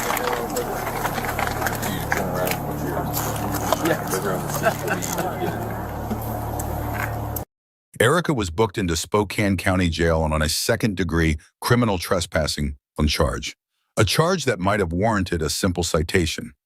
During her time in jail, she claims that the staff repeatedly brought up her foster children, which had no relevance to the incident. After a few hours, she was set for release, but discovered that items were missing from her property bag. Refusing to sign the release without her belongings, Erica was held longer. Eventually, the charges were dropped due to insufficient evidence.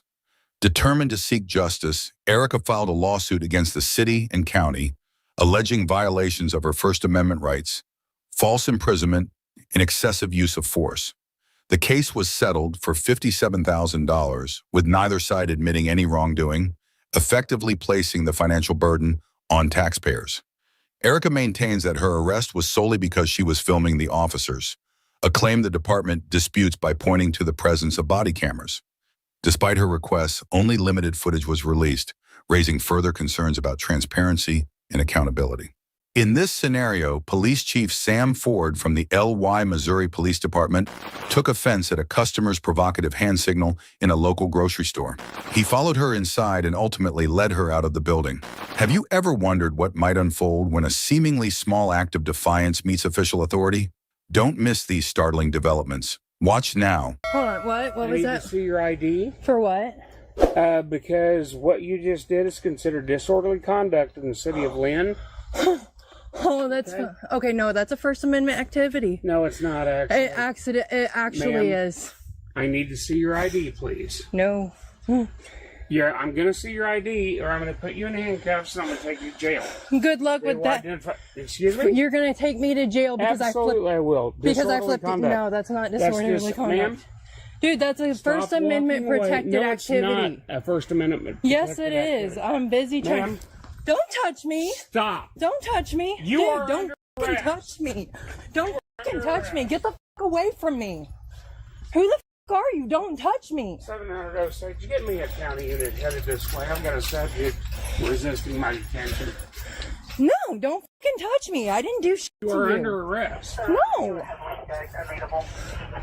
No. No, I'm not under arrest. No. No, you really are. You're full of it. Oh, Sage, send me a secondary unit. Got a subject resisting arrest. You can't. No. Of course I can. Man, it's a city ordinance. Okay, do you realize that is First Amendment protected activity? It's not. This is First Amendment protected activity. Now leave me alone. Dude, you guys, this guy is chasing me. This guy is fucking chasing me. YouTube doesn't impress me at all. Okay? What are you doing? Leave me alone. You can't do. No, I am not. Ma'am, right You now, can't you're arrest actually me for. escaping arrest. No, you cannot arrest me for First course I Amendment can. activities. Not a First Amendment activity, ma'am. It absolutely is. No. You can go ahead and leave me alone. Here, babe. Can you take that? You are under arrest. No. Right now. Okay, I will stop now. Charges for escape. Lena, can you hold this, please? For additional charges for escape. Okay, go ahead, because, I don't want to handcuff you. Let's go. No, if you're gonna do it, handcuff You're going to go outside this store right now. No, if you're gonna arrest me because I flipped you off out there, Ma'am, you're causing go a ahead and do it. disturbance. Okay? This is because he flipped me off. No, go ahead and do it. I didn't flip you off. No, this is because I flipped you off. Just so you guys know, this is completely illegal. Completely illegal. 1000% illegal. You guys got this, right? This guy is violating my rights. He is violating my rights. Violating my rights. Immediately after placing the woman in the patrol car, the deputy discovered that the handcuffs, initially applied by the sheriff, were not properly secured. This required her to be temporarily removed so the handcuffs could be repositioned properly. Improper restraint can cause significant harm, sometimes leading to costly legal battles. Basic training teaches double restraint to prevent further tightening and the possibility of injury. Here it seems we are seeing a failure of basic techniques by someone who is expected to set an example. I don't know. I was with him. Because I flipped him off. Stand back. This is because I flipped him off. He put me in handcuffs because I flipped him off. Yeah, absolutely. She is under arrest for disorderly Because I flipped conduct. him off. Can you please make him We have a city ordinance. Can you put her in your car? She is quite advantage. You'll She made be me in the chase her all lawsuit over the too. store. You will be in the lawsuit too, because this is because I flipped him off. All because I flipped him off. Make sure We you got have a a camera. listed city ordinance. And by the way, she has failed to identify herself. What's Amy If Key you Holtz? could do that, thank you. I'm not identifying myself. This is completely. Oh, I can't wait to f***ing sue him. It's ridiculous, I know. U.S. Supreme Court rulings have shown that certain offensive or profane expressions, whether spoken or gestured, can fall under the First Amendment's umbrella. A landmark case, Cohen v. California, demonstrated that even a provocative message on clothing was safeguarded as symbolic speech. Although this decision didn't directly involve flipping off the police, it underscored that such gestures are generally protected unless they incite immediate violence or disrupt public order. Justice John Marshall Harlan's observation that one person's vulgarity might be another person's lyric highlights the court's commitment to preserving both emotional and intellectual layers of free expression. Look at this.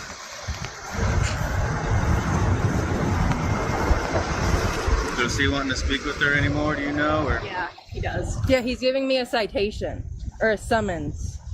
But he doesn't know who I am because I have an ID. Here, can I just get a video of your name just so I have it clear? Thank you. I was put in handcuffs because I flipped an officer off. So he says she flipped him off and she ran away in the store. He had to chase her and she resisted when he tried to cuff. And now he says uncuff her. He just wants to write a citation. Because he knows. He knows he can't do that. Ma'am, come on over here so you can get your citation. You can come to me. No, you need to come here because you are being paid. You even failed to identify. I was told to stay over here by her. You can bring her with you, okay? I don't want to be near this cop alone. Oh, I don't doubt it. What is your problem with the police department? You, exactly what you just Why- did is my why problem. me? You just I never handcuffed me even because I met flipped you. you off. You just handcuffed me because I flipped you off. I have marks on my wrist. I have marks on my wrist because Marks after having the handcuffs. They're not made for comfort. I'm sorry. Okay? Okay, and why did you handcuff me? Because What was your then you were reasoning? resisting my detention. And what was the detention for? failed What was your reasonable to articulable identify yourself. For what crime? Disorderly conduct. And what did I do? You were What flipping me I off. Oh yes, I flipped you off. Thank you for saying that. After leaving the store, Chief Ford reached out to the prosecuting attorney, seeking a legal perspective on how to proceed. When officers consult a prosecutor this way, it often signals a level of doubt about whether their actions align with constitutional standards. It's a First Amendment activity. Okay, great. Okay? It's a First Amendment All right, activity. Ma'am, I need your ID. No. No. So I'm going to have to take you to jail to identify you. If that's what you're going to do, if you're going to illegally arrest me. Why are you like this? Because I did something that's constitutionally protected. I'm not giving you my ID. Let's go back then. I'm not giving What you my is your ID. big problem with the police department? Lynn PD has f***ed with me too many times. So, do your thing. Do your thing. Do your thing. If you're going to illegally detain me and arrest me, because you did, because I flipped you off. No, you don't. Not because I flipped you off. Yes. This is First Amendment protected activity. It is First Amendment protected activity. It is a First Amendment protected But activity. you obviously failed the course. Okay. Yes, you did. You're right. No, you did. Now, are you going to identify yourself to me? I am not. You're not going to identify I am not. The prosecutor promptly informed the chief that there was no solid basis for moving forward with charges. Realizing his overreach, he shifted his approach, telling the individual she was free to go. At this point, the chief was fully aware that her constitutional protections had likely been violated. My fingers are tingling. Oh, good for you. Oh, good for you. So. Is that from excitement? No, that's from those fucking cuffs. Those cuffs weren't even on you tight. I could get my finger in both cuffs. Yeah, except for they kept tightening more and more and more. So. Amanda, this young lady will not identify herself to me, either by mouth or by identification. I can't even write a summons.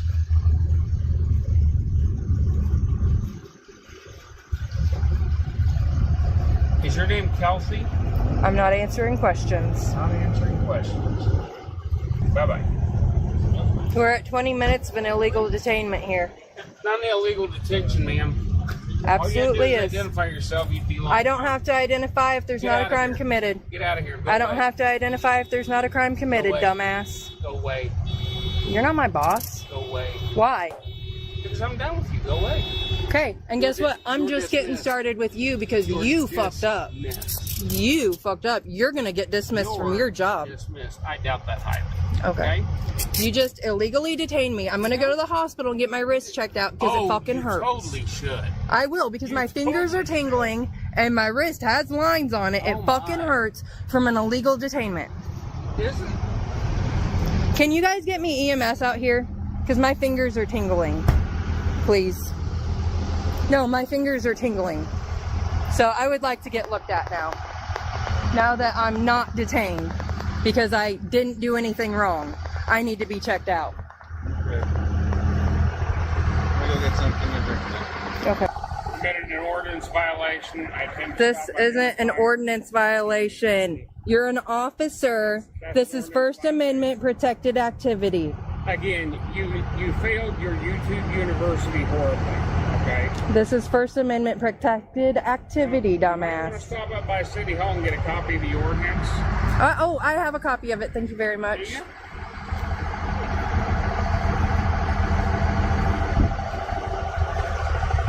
Got everything you need? Would you like a side view? Got everything you need? You have a quality day, ma'am, okay? Be looking for a citation in the mail. Even after recognizing he had infringed on her rights, the chief continued to project a commanding demeanor. This situation serves as a reminder of how crucial it is for citizens to understand their civil liberties. Developments in this matter could still unfold, emphasizing the importance of staying informed uncover the about truth one's with Cops and Consequences protections. Thank you for watching Cops and Consequences. Freezing. It is Yeah, cold. why are you stopping me then? I've been riding this thing for over 2 years. I'm gonna explain it to you in a second. We're stopping you because you're on a sidewalk with it. Yeah, you rode because through it a is crosswalk. It's a legal thing on the sidewalk. Look it up. It's a mobile scooter. It's a mobile scooter. Okay. It's an electronic scooter. Yeah, it's a mobile scooter. I gotta actually start. Okay, do you understand what that means? It's my mobile scooter. It's how I get around. I don't have a car. Okay? It's like it's like Iris. He goes on. yelling? Yeah, because I'm getting pissed off. Why are you getting pissed Because I want to go home. You guys are pulling me over for no reason. We're on It's like lawful traffic Iris.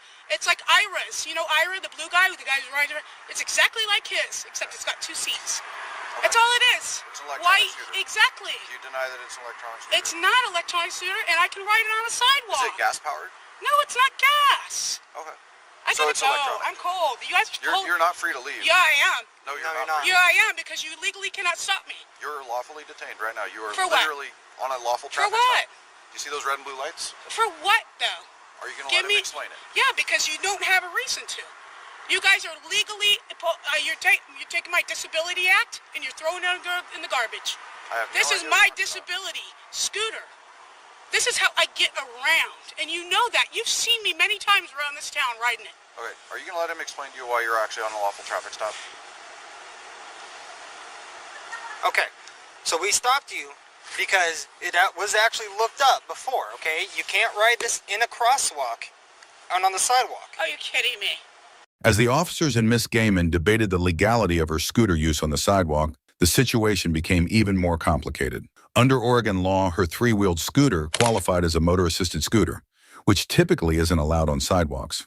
But Miss Gaiman argued that her use of the scooter fell under the protections of the Americans with Disabilities Act. The legal framework is murky, with conflicting rulings from courts across the country. In Oregon's jurisdiction, Miss Gaiman's argument seemed to hold weight, but whether the officers respected this nuance is another matter entirely. The stage was set for a clash of interpretations that would fuel her future lawsuit. So the mobile scooters that ride around here, all these old people can't ride them on the sidewalk?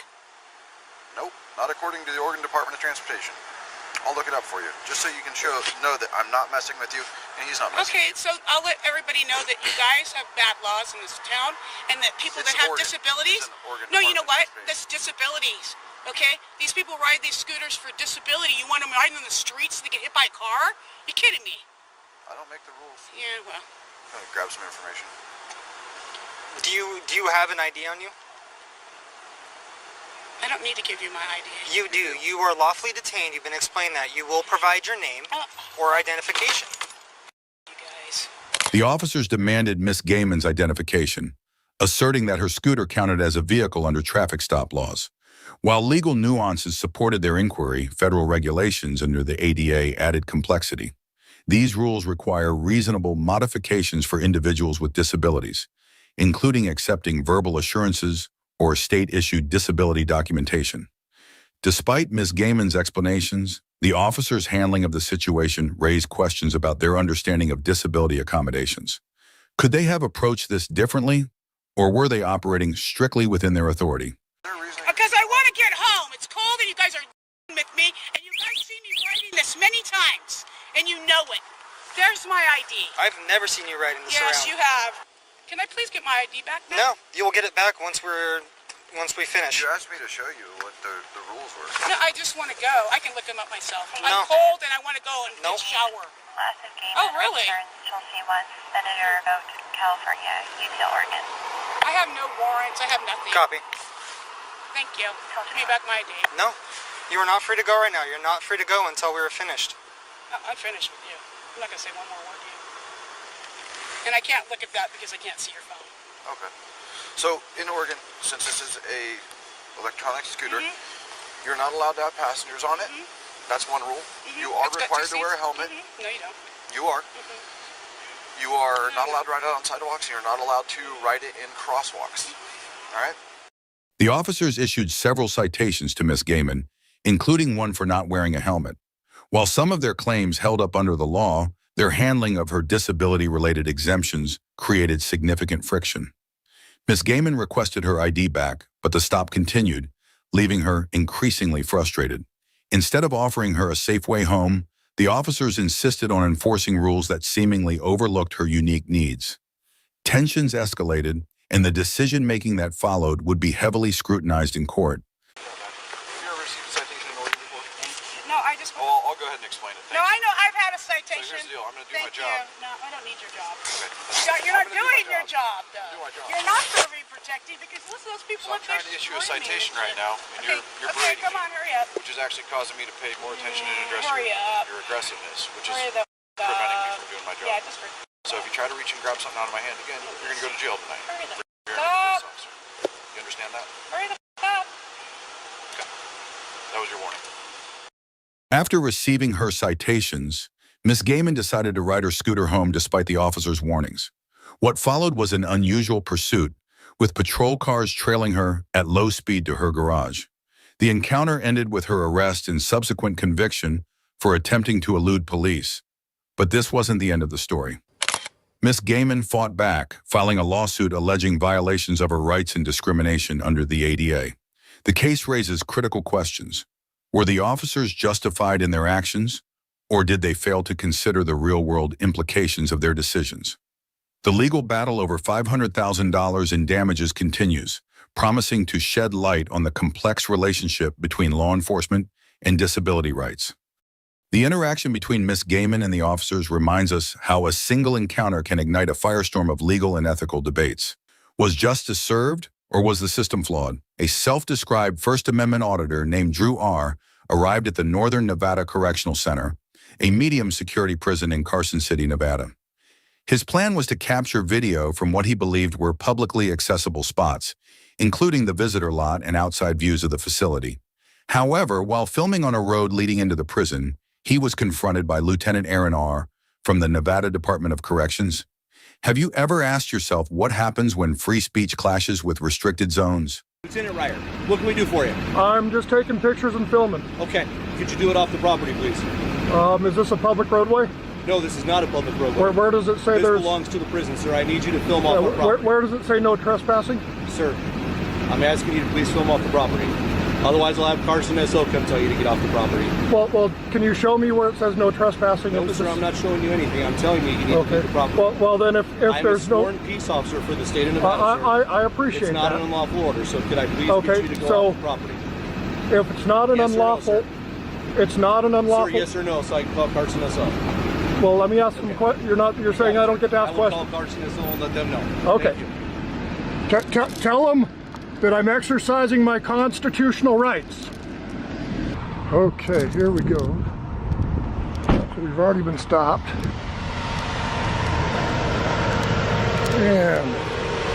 And we're gonna go look for a no trespassing sign. We're gonna wait to go across the street here. Okay. No trespassing signs anywhere that I can visibly see here. Soon after his arrival, Drew attempted to confirm whether the facility displayed any no trespassing signage. In Nevada, Section 207.200 of the Nevada Revised Statutes makes it clear that an individual can be guilty of trespassing if they remain on land after being told to leave, whether or not official signs are posted. The statute doesn't confine itself to private property alone. A verbal request to vacate is sufficient warning. Additionally, government-owned land does not always guarantee a public right of entry. Inmates at this correctional center may only receive visitors who have applied and been approved, which involves background checks and a set schedule for visitation. Media or documentary crews likewise need formal permission before arriving with recording devices outlined under Administrative Regulation 120. Because of these rules, Drew's attempt to film within the prison grounds could be viewed as a violation if he was asked to leave and chose not to comply. And we'll just kind of keep going over here now. These guys are surrounding my truck. They're preventing my path of movement down a public road. Yes, sir. And what was your name again? Lieutenant Ryer, I already told you, sir. And do you have a badge number? Closing the window. Yes, sir. And what's your badge number? 10,300. 10,300, okay. So just let you know what I'm involved in. Sir, I'm not worried about what you're involved in. You're on our property. I need you to leave. I have nothing else to say until Carson SO arrives. Thank you. Again, where are the... Okay. Okay, so I'm going to say it real loud with your roll-up window. So I'd like you to read Fordyce versus Seattle. That's case law. Sir, I've already... Hang on, I'm telling you that right now under NRS 197-200, you're oppressing my rights under the color of law. So your qualified immunity may not exist. I'm exercising my constitutional right to film in public. The most recent court, the 10th Circuit in July 22nd, in Izari versus Yahia. So that's your case law for what I'm doing. You have a nice day. In defending his actions, Drew cited case law that generally supports the public's right to record matters of public concern, including law enforcement activity in public spaces. Courts in different circuits have acknowledged that filming police can be protected under the First Amendment. However, these rulings usually hinge on whether the individual is in a traditional public forum, such as a sidewalk or park, or if they're in a more restricted, non-public setting. Factors considered include actual public use, physical boundaries, and any regulations controlling access. Here, the road leading into the correctional center isn't a standard public thoroughfare, but rather a path used by those with direct business at the prison. There were no fixed barriers, yet signage made clear it was correctional property, and the facility's rules require prior approval for media. Supreme Court precedents have held that jails or prisons are not automatically open to the public. Consequently, a court might decide the restrictions at this correctional center do not infringe on First Amendment rights, and Drew could be arrested for trespassing if he stayed against orders. Okay, and that one says, no parking, no use of tobacco. Well, we can see my feet how close I am to the road here. So I should be on the public easement. That was pretty fast response just for looking at their sign on the road. I am good, how are you? What's your name and your badge number? I'm Sergeant Smith. Sergeant Smith? Yes, sir. And your number? I don't have a badge number. I have an employee ID number, 38095. Can I ask what you're doing out here? I'm exercising my constitutional right to film in public and to disseminate the information as a member of the press. Okay, I can only let you go so far, sir. You can't come on the state's property. We're not allowing you on there. You're also not wearing the right colors for that. If you wear a blue shirt, we can mistake you for an inmate. Well, let me ask a question here. The state owns this road? I believe they do, yes. Okay, are there any no trespassing signs from? I don't know, did you see any on your way in, sir? I documented everything and there are no trespassing signs that I can find. Is this a publicly funded road, open to the public? And if I'm a visitor, can I come down this road and park? Are you here to visit an inmate? I'm here to do my business. Okay. Well, I will let you know, sir, that we have called the Sheriff's Department. Okay. And they will be on their way. Okay. Okay. So, do you want to interfere with me accessing a public roadway? You can access a public roadway if you believe this is a public roadway, by all means. I'm refusing to let you on the state's property. Oh, I don't want on the state's property. Anywhere that the public can go here, I should be able to go, right? 100%. But other than that, I'd like to continue down the public roadway to any public parking to where visitors may park and see what they go through to come and see their friends and family that may be incarcerated inside. Is that illegal? You're standing in my way, impeding my path. There's many ways you can walk. Well, I'm trying to purposely stay close to the roadway. So if I keep walking, are you going to interfere with me? I'm not going to interfere with you. Okay, thank you.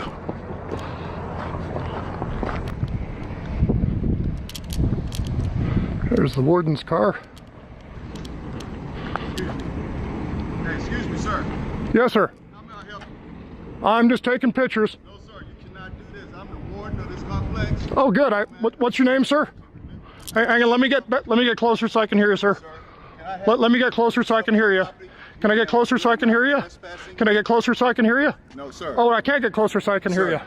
I'm going to ask you to remove yourself from the property. Okay, is this trespassing on state property? Is this you are in an unauthorized position property, sir? Okay. I need you to remove yourself from the premises, sir. And what's your name, sir? Sir, I need you to remove yourself from the premises. What's your name, sir? Yeah, we call the little luck boy. Yeah, he's right here. And sir, this gentleman is trespassing on the property. Sir, can you identify yourself? I'm the warden of the company. And what's your name? So I'm asking him to be removed as a trespasser. Sir, what is your name? You've engaged with me, sir. What is your name?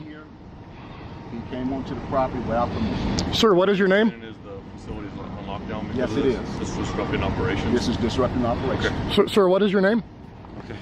Put that down. Put your hands behind your back. Okay. He's creating disturbance on the property. I'm not going to risk these guys at all. As tensions rose, the warden maintained that Drew's presence was unauthorized and that his filming triggered a lockdown, disrupting regular operations. In light of these concerns, Carson City Sheriff's Deputy Jason B. eventually placed Drew in handcuffs, initiating an arrest for what the deputy believed to be trespassing on state property. Okay, can I advise you one thing? No, you may not. Right now, you have the right to remain silent. Anything you say can maybe use against you in a court. NRS 197-200. Excuse me, I didn't interrupt you, did I? Okay, if you don't want to hear your rights, then we're not going to talk about it. Okay, I'm not going to ask you any questions. Step over to my vehicle. Okay. So I'm just going to go. Thank you, sir. You're in custody at this point. And what am I being arrested for? You're being arrested for trespassing. Okay, so where was the no trespassing signs? I'll explain everything to you, but right now I'm not under Miranda, so I'm not going to ask you any questions. I'm just asking you questions. Well, you don't have a right to ask me questions at this point. You have a right to get in the car. What's the best way to do it? Hop on in there. So whatever We need some statements. I'll be happy to. So that way we have someone from the state here, that's going to press. Yeah, no problem. And then we're going to have to probably tow his truck too. Yeah, I'm sure he's probably one of those advocacy groups. I'm sure he is, and I don't really care about his agenda. I just care about that obviously he's disrupting the flow of business here. So if anybody had contact with him that gave him that trespass verbally, and he refused, I'll need that kind of in your guys' statements. We're going to do statements to the effect of the trespassing. This is it's a prison, it's a controlled area. All visitors are required to check in. He didn't do any of that. He refused to leave. They're on lockdown. Do you want to do obstructing? I mean, they're cops. Yeah. Did anybody ask him ID at all on the property? Not to my knowledge, because I just asked him what was his name. He refused to acknowledge me. Okay. To give me what was his name, and purpose of here. Okay. So we can do failure to identify too. Yeah. And then did you guys ask him for his name at all? I did not ask him for his name. I just tried to see why he was here and tried to direct him off the property to building 17 over there, right down the road, to get some information. Okay. So those three. Following the arrest, Deputy Jason B. mentioned potential charges of trespassing, obstruction, and failure to identify. Nevada law defines obstruction broadly, covering behavior that hinders or delays an officer's official duties. The courts have found that repeatedly ignoring lawful commands can form probable cause for such a charge. Regarding failure to identify, Nevada statutes do permit officers to request a person's name when there's reasonable suspicion of criminal activity. The Supreme Court has upheld this requirement's constitutionality. Still, it appears Drew did provide identification, which means it's unlikely he would face conviction purely for not identifying himself. However, authorities could still argue that his refusal to leave the property amounted to obstruction. Thanks, man. Appreciate you, brother. Any questions? Sir, you have my card. Just let me know. All right, thank you.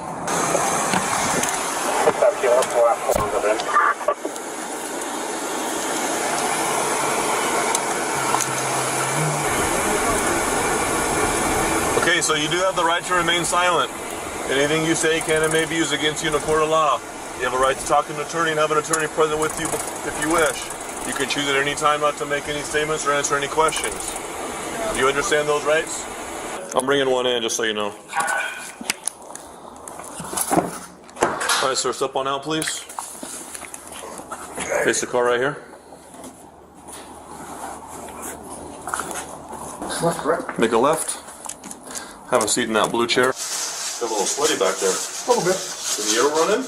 No. It wasn't? I think you're trying to hotbox me. I had the air back there going. Well, you rolled up the window that left a breeze. What's that? Yeah, you rolled up the window that left a breeze. So like I said, I think you were just trying to hotbox me. So.